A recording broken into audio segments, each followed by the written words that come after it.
Today, we're gonna talk about Dungeons and Dragons, brother. I got fired on Mars, and the writer's strike. And now your host, the diabolical Mike and Deglio. Oh, yeah! Welcome to K&M Geekly. Oh, that's gonna hurt. That's pretty good. It wasn't bad, but how did he keep it up?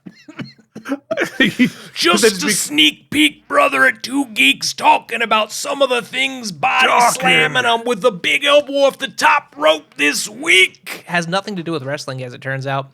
No, we're not talking about wrestling at all. Mike and Deglio. That's Keith Varney. It's been a day. Keith, there's choking hazards everywhere. Yeah, there is.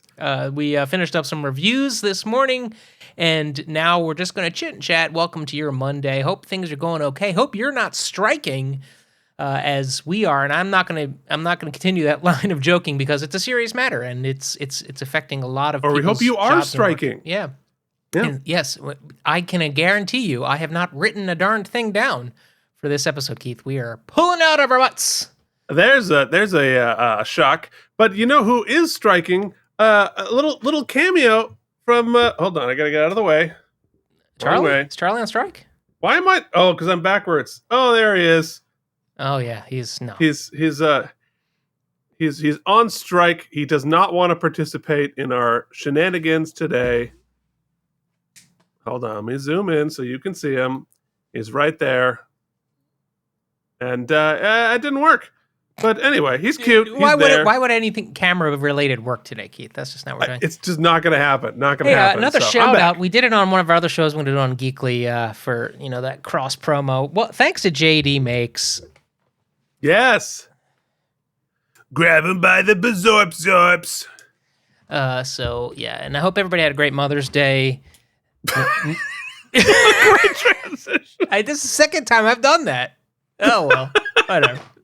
What is it about? Grab him by the bazorps. That Pavlovian response is to talk about your mom. Not my mom. Well, it's not somebody else's Mother's Day. You're right. Anyway, I don't know what's happening anymore, Keith. My brain, it can't do it. We're already punchy. I know, and we got a whole week to get through, but it is what it is. Keith, I made reference to it last week. I have been a little down in the dumps, not for any specific reason, just genetically, and so it's been tough to motivate and get some stuff done. But that all said, I've been spending a lot of time on the couch and watching television.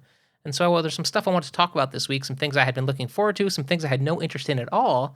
I was going to go check out Guardians of the Galaxy to talk about on this show, Volume 3, but CEO Jen ended up having to go back because she got some new duties. She's now dance captain CEO Jen for her her Secret Garden, which opens next Saturday. I'll be going up for opening night. So I put my Fandango tickets on hold. I am going to still see it, but instead, we stayed at home, Keith, and we watched the newest, one of the new movies that came out. I think it might be on VOD now. We saw it on VOD, so I know you can get it without having to go to the theaters. This is the Dungeons & Dragons IP, Honor Among Thieves. About time Dungeons & Dragons made it to the big screen. Am I right?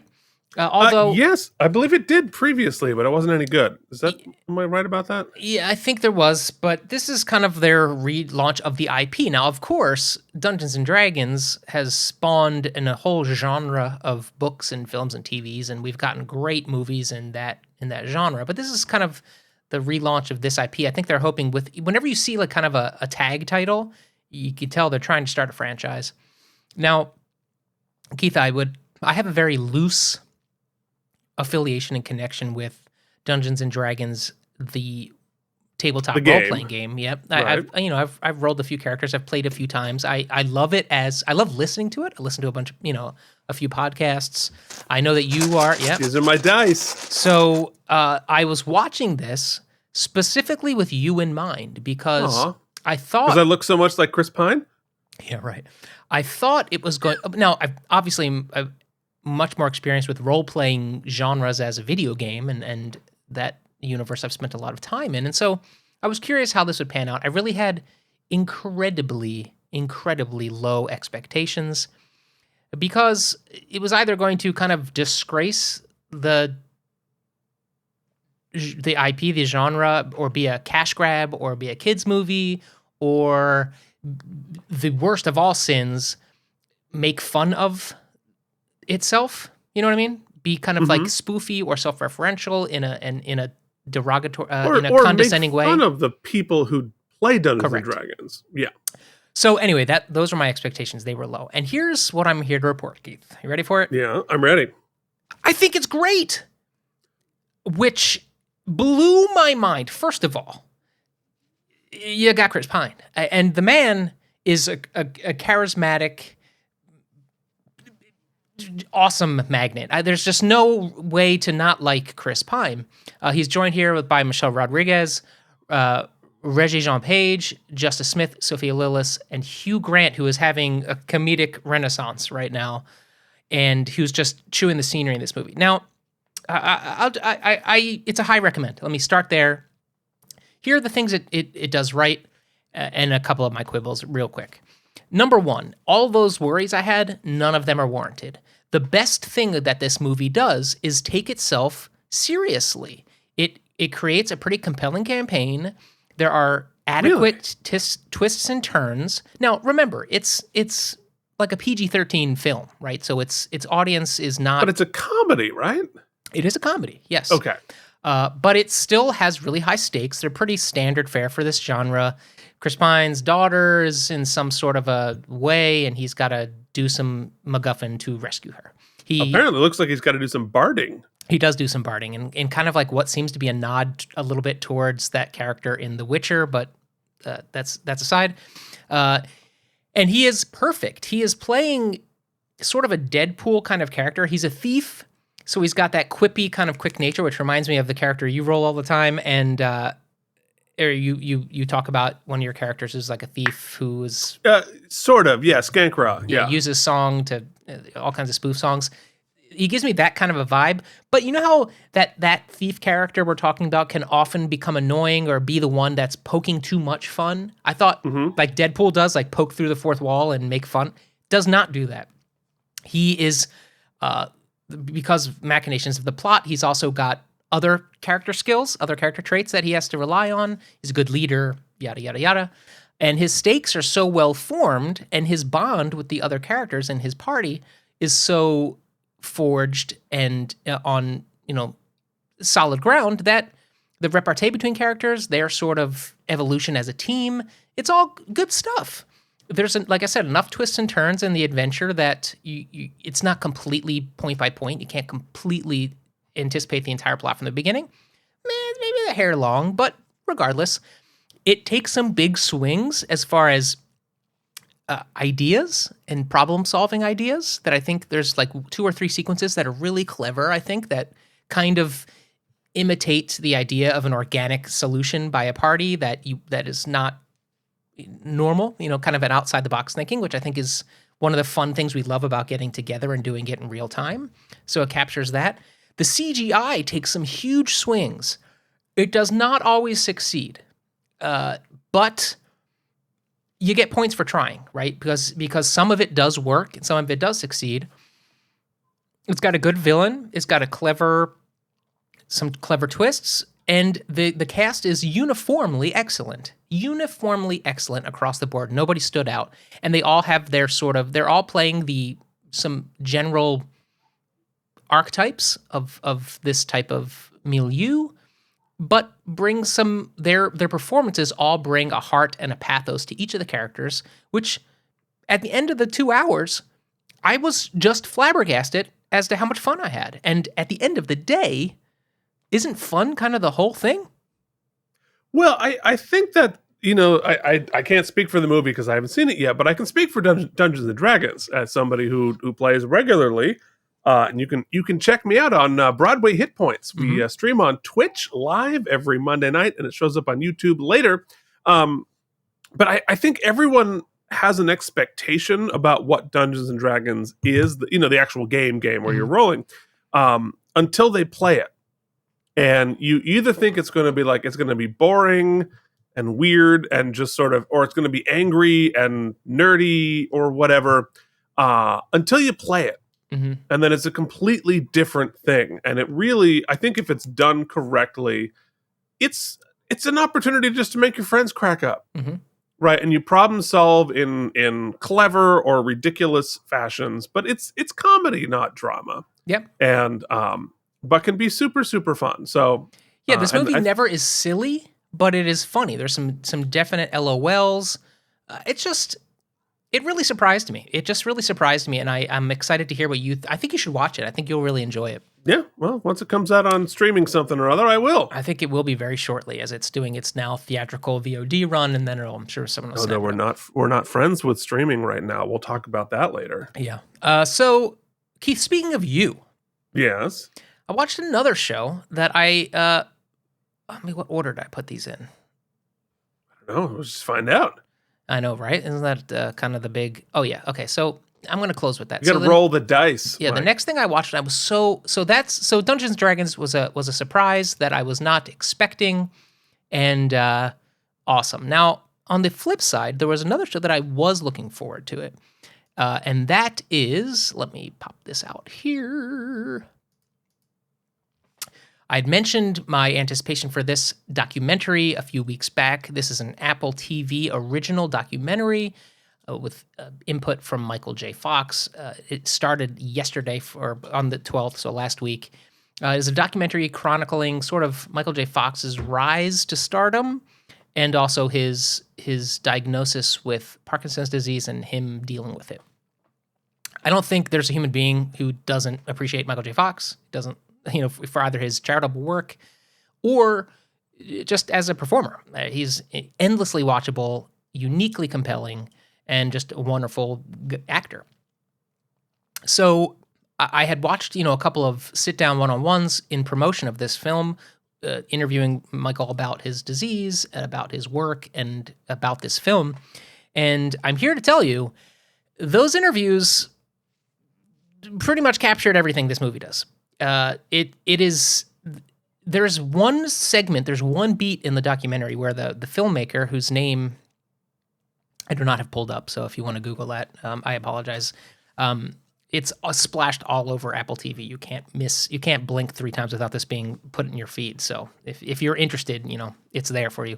But he says to him, he goes, this, we've been talking for X amount of time and we have not talked about how much pain you're in. And Michael J. Fox basically says, well, that's the boring part of the story. Let's talk about the other stuff.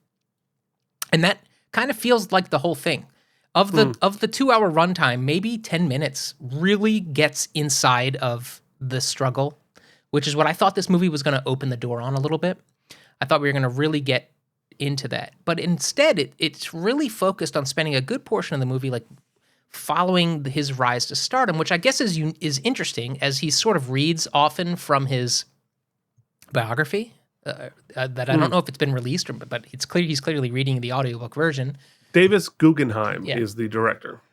So there are flashes of moments where they get inside his heart and his head, and we learn a little bit about his family life and about his personal struggle and his physical struggle.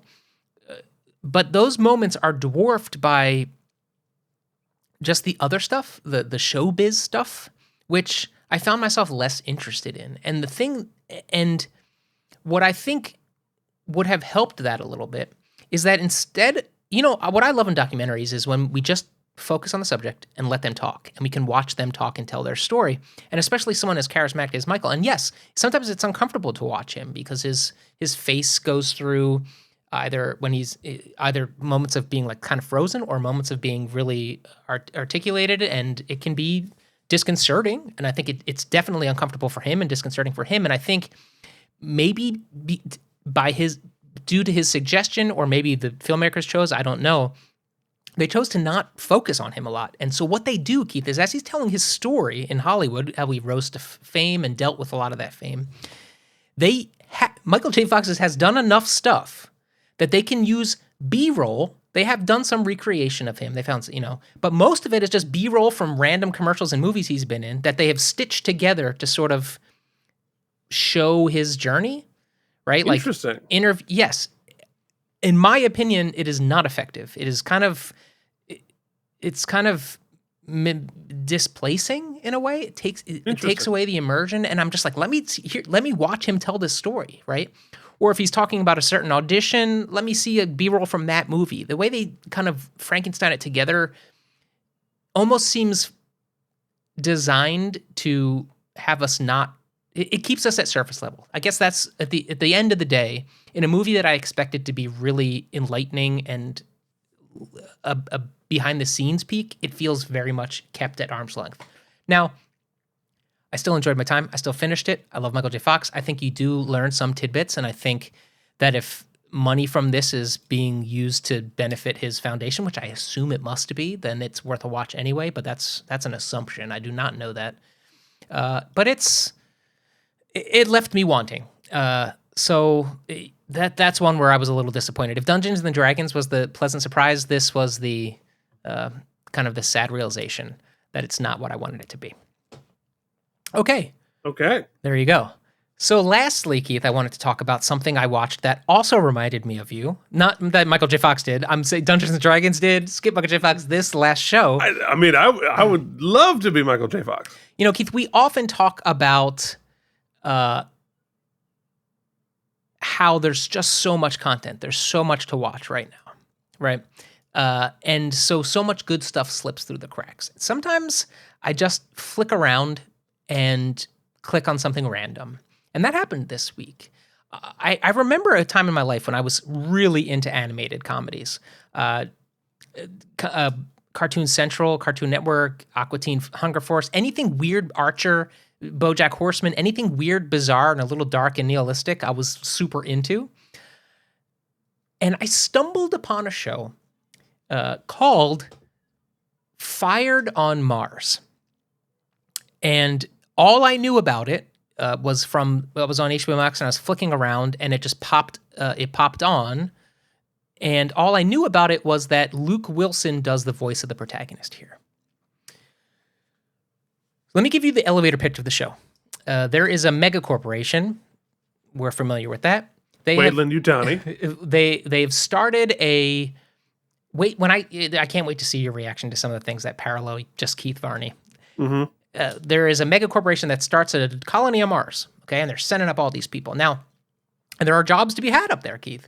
There is one thing though. If you go take one of these jobs up to Mars, it's a one-way ticket. You go up to and the corporation provides everything for you: your food, your housing, your this, your that. So our boy here goes up and is a graphic designer. He is just a graphic designer. And Keith, within 11 seconds of the first episode, he is canned. Okay? And that is the elevator pitch. Now, so what's a person up there fired on Mars gonna do? How's his life gonna pan out? That's the basic elevator pitch. To explain any of the other plot would be an exercise in futility because this show is insane. It is crazy the places it goes. None of them are. It is not non-sequitorial like Family Guy, right? That's not that kind of humor. It is plot-based, and there is a plot. And what's cool, Keith, is that it is a very sci-fi plot. So it's very sci-fi, but it's really dark comedy.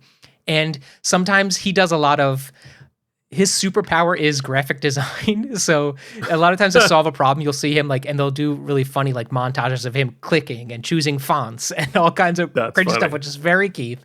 The sci-fi ideas are really interesting. There's a whole subplot of these, not be spoilery, of this team that's plotting an escape from the colony to perhaps start their own colony to get away from the mega corporation. And crazy things happen.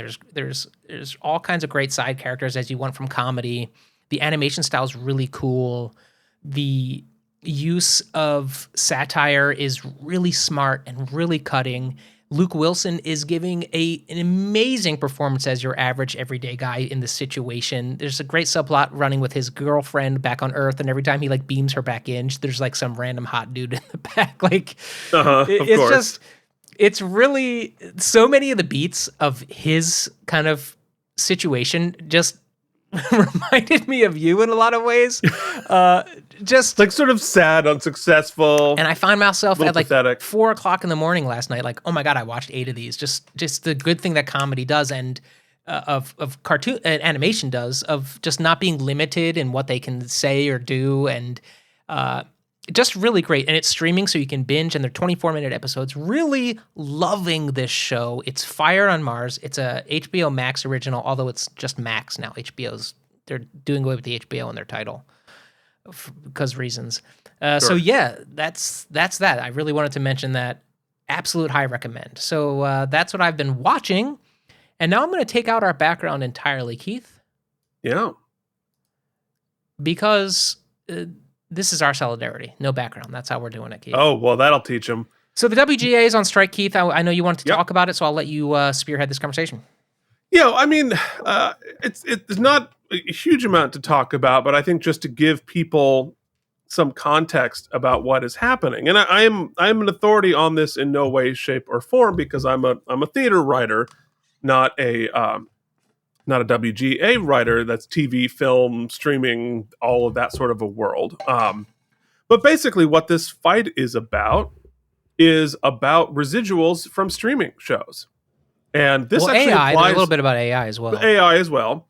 But basically, the streaming platform and how it is financially built and set up, that the traditional paths, film and broadcast TV, the agreements that they have there, involve paying people residuals, and what that means is that you get paid up front for filming it and sort of an amount to begin with.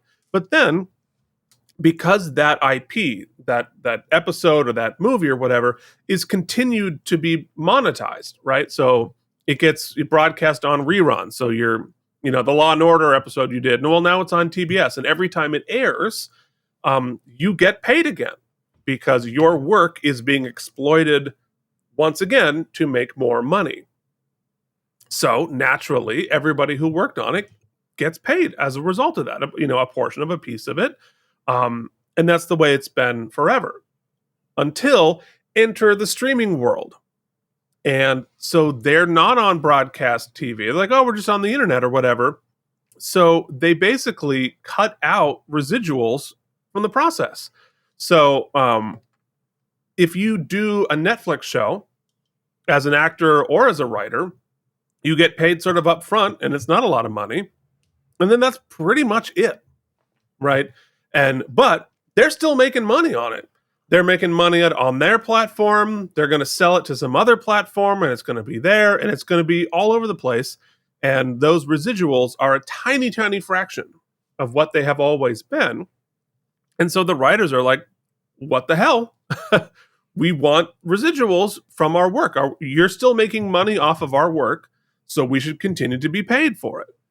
And it's really quite straightforward. Now, of course, all the streaming platforms are like, well, we don't have any money, blah, blah, blah, which is entirely garbage, because they're saying to the writers and the actors and whatever, we don't have any money. And then in their public meetings with their shareholders saying, we've never made more money. Mm-hmm.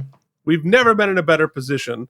And so the writers are like, we're not going to write anymore until we get a fair portion of the pie in stuff that moves forward. So it's not, it's sort of like a work for hire thing, right? You don't own the copyright for it, but you should at least get a percentage. And in theater, it kind of works that way too, right? So if I write my Broadway show, you get, probably you'll get some amount of an advance, if you're working at if you're being hired for it, you'll get some amount of money while you're writing it, but very, very little, sometimes no money whatsoever, until the show is running in its commercial production. Then you get a percentage of the gross of that. And if it's successful, it's a good amount of money. If it's not, it's nothing, and you spend 3 years doing nothing. But the equivalency here would be, now that the show has closed on Broadway, right, you are now licensing that show out to other theaters all over the place.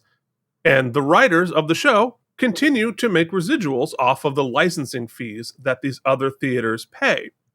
And of course they did, because they're using your work to create all of these other things. And so I think the equivalent here would be like, okay, we paid you for the Broadway run, And now there's going to be 300 productions of it all over the country, but like you don't get any of that. And it's completely ridiculous and unfair and exploitative, and needs to be resolved.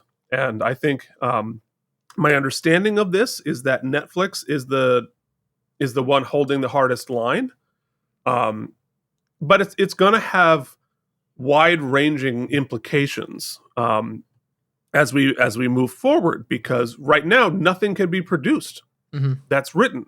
So all of your favorite shows, all of your favorite movies or whatever, they're ground to a halt. So even once this is resolved, then they start writing again. So there's going to be a lot of delays in series and movies, and well, I mean, some of the big ones, you'll notice all of your late night shows are off right now. Additionally, I know that Stranger Things, which is a huge moneymaker for Netflix, has ceased production. The Tony Awards, which affects our industry, has been definitely affects our industry. Although I think there's been some hyperbole on that side. Like I think the Tony Awards as a commercial has not been I was reading an article today. The numbers really haven't proved that out at all. It's mostly the marketing and the Today Show appearances and the things around the Tonys that actually brings more money in. We could have a conversation about that. Yes, I mean, I think the Tony industry, it's not just and I was having this discussion yesterday with some producers that I think the Tony live broadcast of it all, I think you're right, is decreasing in its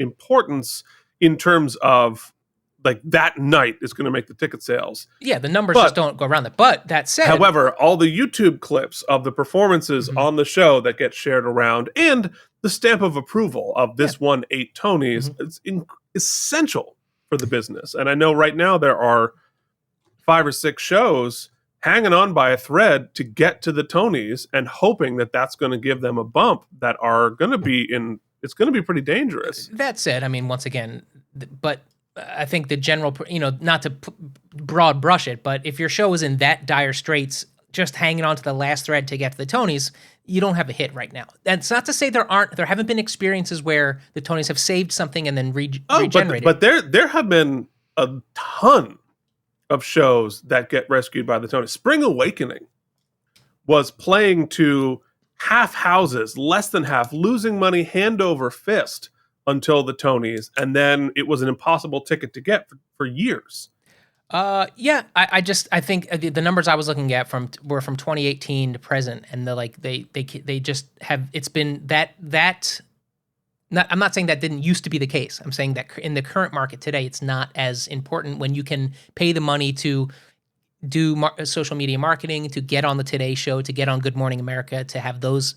Not saying I don't want the Tonys to be. Obviously, I'm pro that, but I don't think it's an outrage that the decision was made to not give the waiver and for us to stand. This is what it's about. And here's why I think, and I want to get this point out before I forget. Yeah. We had a writer's strike that lasted about like 100 days, I think, the WGA back in the 90s at some point, or early aughts.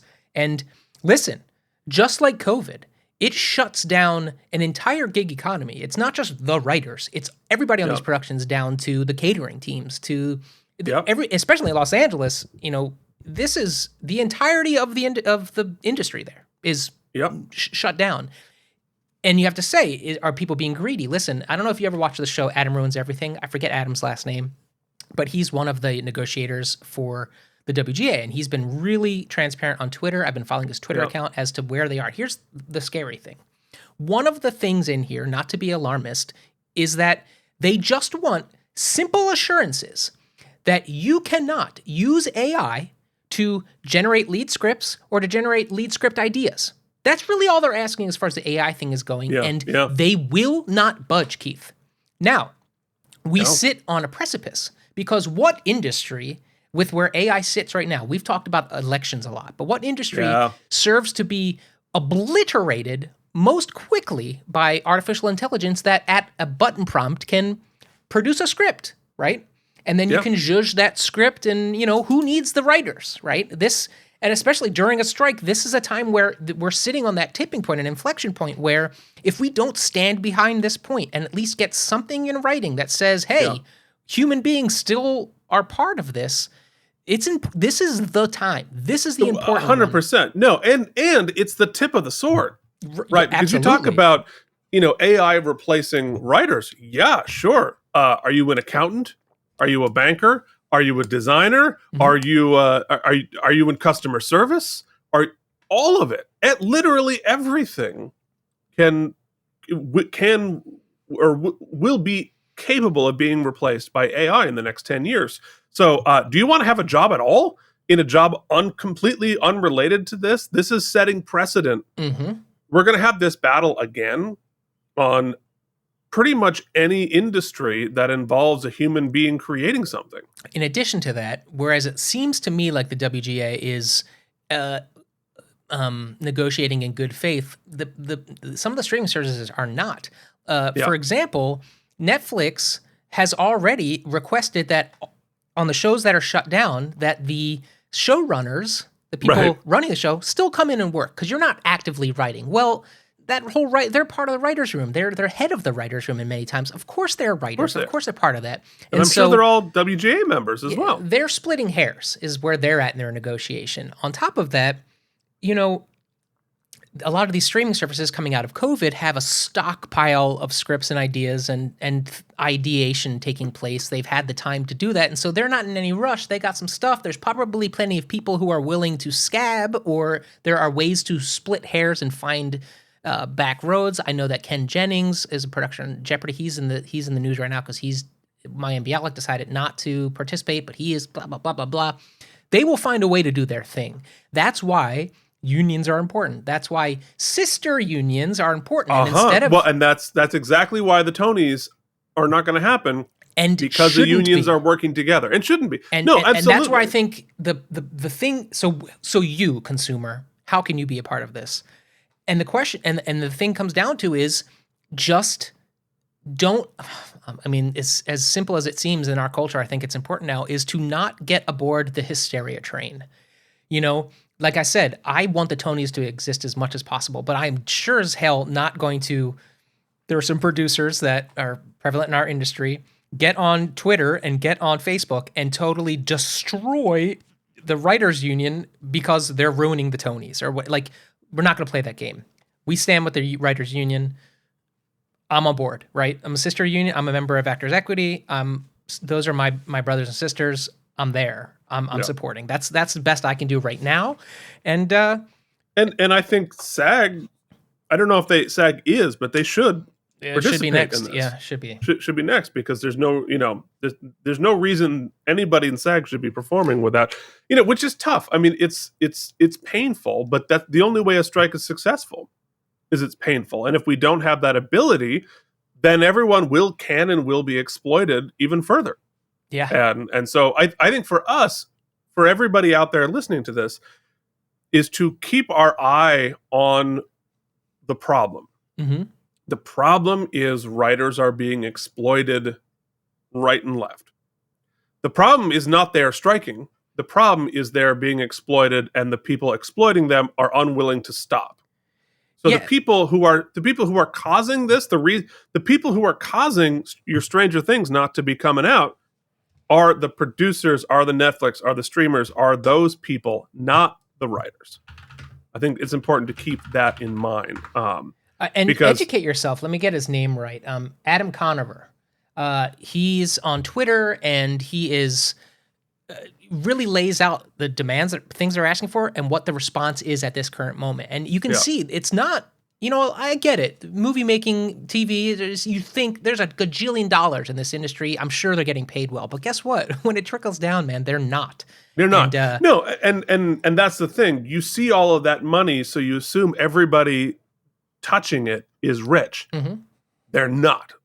Yeah. I mean, but it's the same thing as with America, right? Mm-hmm. Our economy is this big. Oh, so everybody must be rich.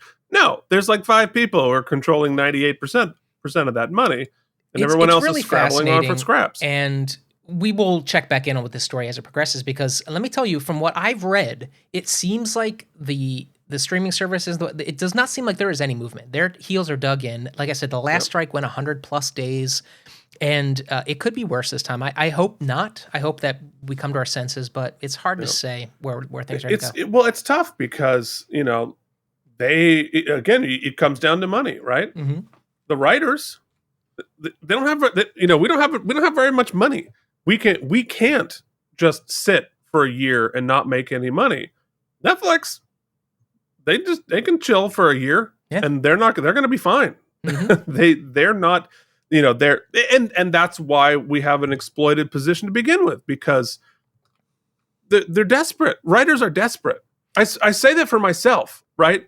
My first, like, if Netflix offered me a show and they screwed me on it, but it's twice the money I've ever made in my life, and it's my dream, right? I'm going to let myself be screwed because I'm desperate. I think that the studios might sense an opportunity, hopefully, to, like, one of these streaming services can unilaterally negotiate and get their things current and be a champion of the writers and get on board. And this is an opportunity, because Netflix seems to be the one that's seeing, like, they're the ones with their feet dug in the most. Yeah. If you're a Hulu, or you're an HBO, or you're a Disney Plus, now would be a time to jump on and be like, you know what, we stand with the writers. We're giving them their demands and become the good guys. That's a great, you want to talk about profits and marketing and whatnot. This is a chance to jump on board. Become the good guys, folks. Keith, I'll say quickly, just to end it up with a weekly read. As I mentioned earlier, this is not a what was me. We all go through our things, right? We go through our cycles, and I think it's important to recognize that it's a universal feeling. So I'm actually, this week, I've started, and I'm going to be a little bit more full-faithed with it next week, to think back to our show in Deep Space Nine, where they had a gratitude festival. And I'm trying to kind of devote some time to the things and the people I'm really grateful for in my life. And one of them is you, buddy. And so I wanted to tell you, just to say thanks for just, like, being a presence in my life, aside from all the things and the reasons. Just your presence gives me something to look forward to on a daily basis. It is your birthday coming up. This is the last Geekly before your birthday. I wanted to let you know that last night I actually brought myself a great amount of joy by putting together a little goodie package of something that I think will hopefully brighten up your entire summer. And so that's going out in the mail mañana. And so by midweek, so we can talk about it maybe next week as we do a little celebration for you, buddy. That's fun. I appreciate that. It's gonna be it's gonna be a hell of a birthday. I'm getting hernia surgery. When is that? When is the surgery? A couple days after my birthday. Your birthday's on Monday? Saturday? I don't know. Let me see. When is it? It's Saturday. Saturday. Yeah.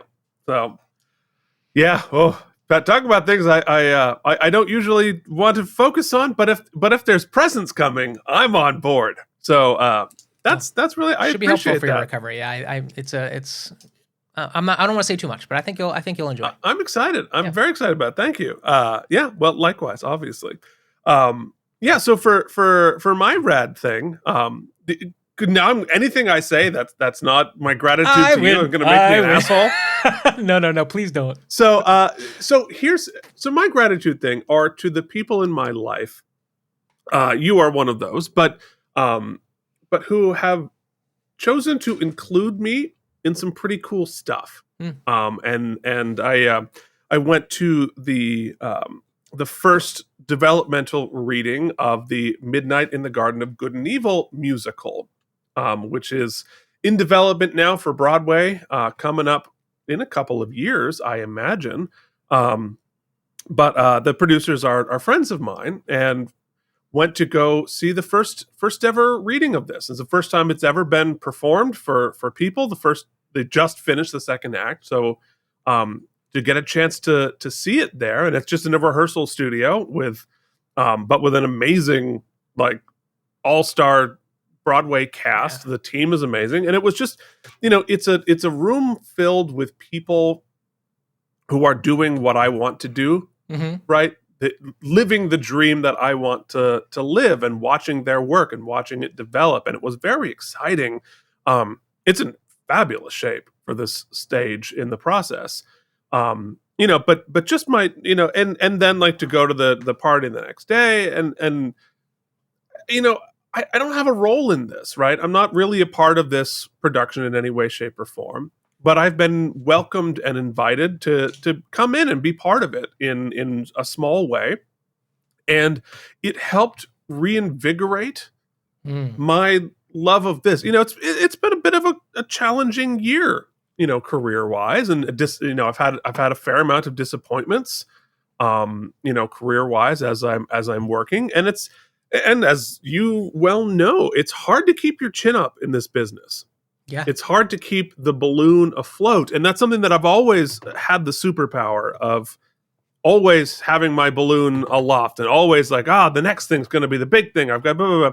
It's been a tough year for that, and I think just being there and watching it and not feeling out of place and feeling welcome, and to see the process happen, and to see the triumphs, and see the things that needed work, and to see that everybody else there was feeling the same thing I was, right? And I felt anyway. I'm very grateful for being allowed to be there and to be a part of it. I think a part of that, Keith, to put a point on it, is so to just echo that. The past couple of years, I've been kind of trying to embrace my age, and age plays a huge factor as a performer, and so you have to. There are junction points where you realize I can't play certain things anymore. I've got to look forward, and I've been much better at that.